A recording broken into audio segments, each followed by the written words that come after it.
My name is Matt Shindeldecker. I'm from Salina, Ohio, little town in Midwest Ohio. When I was in kindergarten, I transferred schools halfway through the year. I started in a small school called Marion Local, and my dad and mom at that time moved closer to Salina, so I started in the Salina School District. Growing up, I was the first one picked up on the bus route. The bus route was about 42 minutes long, and I know that bus route very well at this point in time in my life, but I was the first one picked up and the last one dropped off. So I was the first one on the bus in the morning, the last one dropped off in the afternoon. Unbeknownst to pretty much everyone, I was being molested sexually by my bus driver, a gentleman by the name of Gene Green. And on October 24th, 1984, my mom eventually put an end to that and met the bus as we were pulling out, as I was getting picked up in the morning, and she stopped the bus and tried to pull me off of it.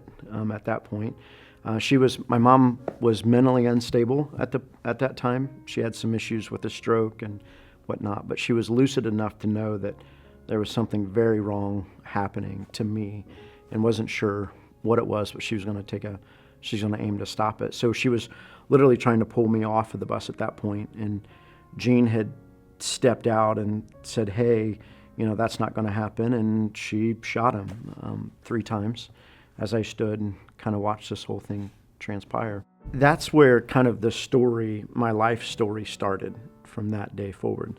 Nobody knew about the abuse prior to that. And through that whole investigation process, through hours and hours and hours of literally sitting in a police station, recanting the actions of what happened that day over and over and over and over again, nobody questioned why. There was never hey, why did this happen? Or why would your mom do this? So I really suppressed everything that happened because nobody really asked. And, this is early 80s. This happened in 84, right? So at that point, that was unheard of, especially coming out of a 10-year-old child. I just kind of kept everything quiet and really didn't say anything.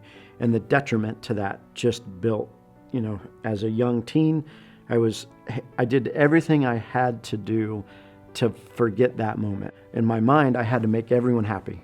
I had to make everyone like me. So, the partying and all of that stuff came along with that. I was always trying to be high functioning.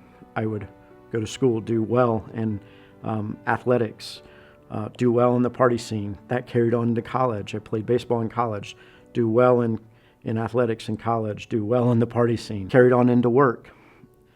I've got a great job. I've worked 29 years in the same company, and I've done really well for myself. But it was work hard all day, party all night. It was this constant revolving door of trying to keep this quiet. When things got quiet, that's when it got really bad. That's when the memories would pop up. That's when the self-doubt. That's when how could you let that happen to your mom? Why didn't you say anything? So I would push all of these things down. I did that for years and years and years and years. I was a gym owner. I still am a gym owner. I had community. I had the outlet of fitness to say, okay, I found a path that gave me the opportunity to stop drinking, because drinking was a problem for me into my late 20s and early 30s. Alcohol was that was the piece that fixed it for me. And then I found this fitness outlet. And although I had all of these mental concerns, the fitness piece said, hey, I'm surrounded by community. It gives me an opportunity to have a release. I can release that energy that I've got built up, or that worry that I have. And I'm doing it in a group setting with people there that are just like me. And it gave me an avenue to say, hey, maybe I can be okay. And the mind settled down. And then COVID hit, isolation, shut down, everything come to a stop. And that's what really took over for me. It really consumed me at that point, because I lost the ability to be with people. I was with my family, yes, but my family didn't know. Nobody knew what I was going through at that point in time. And it got to a point where in late 2020, I was leaving my house.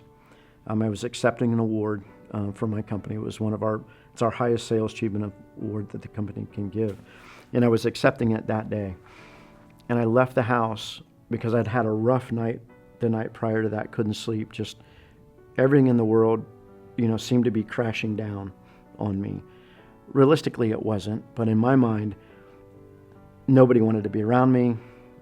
I hated myself. I hated looking at myself in the mirror. I didn't think my family cared about me, truly about what was going on. And I left my house that morning knowing I wasn't going to come back.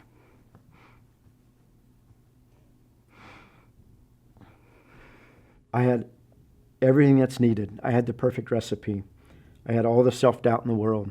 I had the means, I had the way, and I had the method. The last time that I closed the door on my home, I can remember vividly getting up out of bed, looking at the mirror, putting on the clothes, the sound of the door when it shut behind me. Just like it was yesterday. It was so imprinted in my mind that these are the last times I'll do all of this. I'm driving away from the house, and I get 3/4 of the way to where this was all going to take place. And the phone call, my daughter called, and she was 22 at the time. She had no idea. She just called. She needed something that afternoon. Hey, Dad, I need something.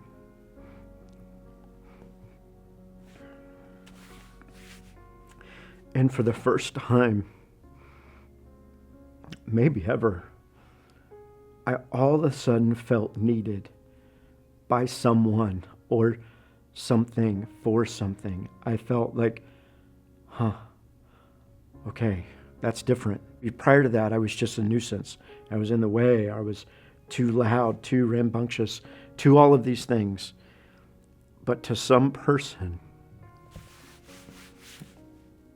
I was needed.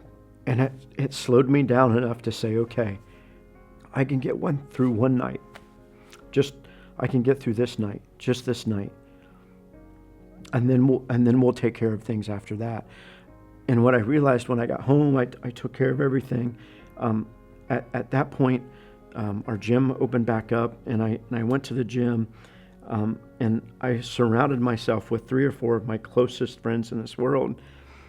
And it helped me realize that, man, okay, maybe what I was going through this morning, maybe there is a way out. A close friend of mine, Dr. Libby Wilson, ironically, Andy's wife, called me. She's my personal doctor, and she was doing some testing along that same time of, trying to get me from a physically fit, so to speak, or physically and mentally fit. And she called and she goes, hey, I've got some blood work that came back that's not very positive. And she asked me the question, she goes, you okay? And I'm like, yeah, I'm okay. That was my story to everyone. Yeah, I'm good. Yeah, I'm great. She's, no, you're not, And that slowed me down enough. She slowed me down enough to say, there's something very drastically wrong here. Nobody knew. Nobody knew what was going through my mind. But she said, there's something very wrong going on chemically in your body, and I think you need help. And that started me on a journey of incorporating what I already knew from a fitness perspective of how physical fitness incorporated the mind and body and how that helped. Then I went to counseling, and I received the counseling on top of that. And the counseling showed me that, hey, you're not alone. Like, yes, what happened to you was not right, but you're not the only one that may have happened to you. And people have survived, and you can survive coming out of that. So it took a long journey of working through the mental piece with a practitioner, and trying to continue to improve my mental and physical health in the gym, saying, I need to continue to surround myself with people. The worst thing in my mind that could ever happen to someone is isolation. And, we work with the State Highway Patrol, and I talk about this all the time. We constantly, as first responders, you constantly live in isolation. You're from one scene to the next, and you're going to the next scene, and you're in a car, and sometimes you've not really gone through what just happened, and you're on the next scene of something that could be as bad. but you're constantly isolated. And I realized at that time that I needed the mental conditioning. I needed a practitioner that could come alongside and say, hey, it's okay. It's okay that you feel that way. Here's why you feel that way, and here's how we can fix that. I also knew I needed a community. I needed to surround myself with people that would love me for who I am, not what I've done in life or what has happened to me, but for who I am today. The month of September, the Suicide Awareness Month. And it's great to have a cause and to focus on a month. But depression and suicidal tendencies, that's not a month, it's not a date, it's not a year, it's a lifetime. It's something that every day you wake up and go, okay, hey, I'm good today. I can make it through today. Some of that will never go away. And for those that suffer with those things, that's a constant battle of my self-worth is okay. I'm going to be better. I have people that rely on me. I rely on others. And it's great and it's sad all together that we concentrate 1 month on it, when realistically it's a lifetime of little events that either build towards a happy ending or push us further down into that path of darkness. And I'm just thankful you're doing what you're doing, and DPS has taken this, the Ohio Department of Public Safety has taken this presence to say, hey, we need to make sure that we have awareness here. And then how do we help those that, have that path? If you had the opportunity to go back and talk to Matt at that point, that morning you left the house, yeah, what would Matt today say to Matt that morning? Yeah, I think probably the biggest thing I would say is, hey, it's okay. You feel this way. I understand why you feel this way, but there is help out there for you. Don't try to do this by yourself.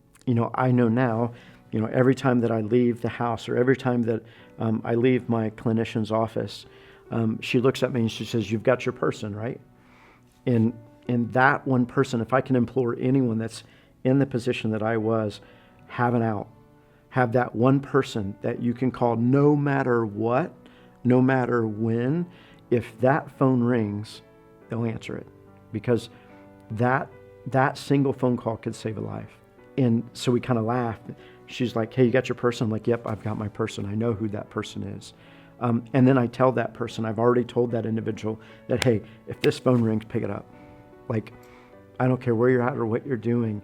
If it's an odd hour and it's not expected, just please pick it up, because there's a reason for that. And then the person on the other side of the phone, or the person in the other situation, one of the toughest conversations to have with someone is that suicide conversation is, hey, are you going to be okay? And I think for years and years and years, we've shied away from that. Oh, hey, they'll be okay. Oh, they're tough, man. They're especially in our first responders, when we're dealing with second degree trauma, it's like, oh man, they're good. They're pretty strong. They're used to this. They're not. Stop.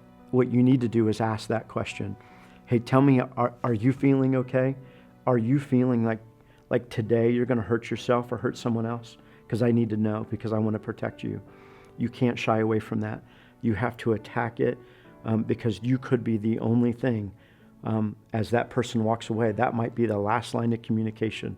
That last line in that fight for them to survive is that one question. Hey, I got to know, are you going to be okay? Because if you're not, I need to stay with you. Have that person and let that person know what and why that phone call is coming in. That's what I would tell me back then that I didn't have, because I didn't have that person. It was purely by chance that phone call rang and it was Taylor.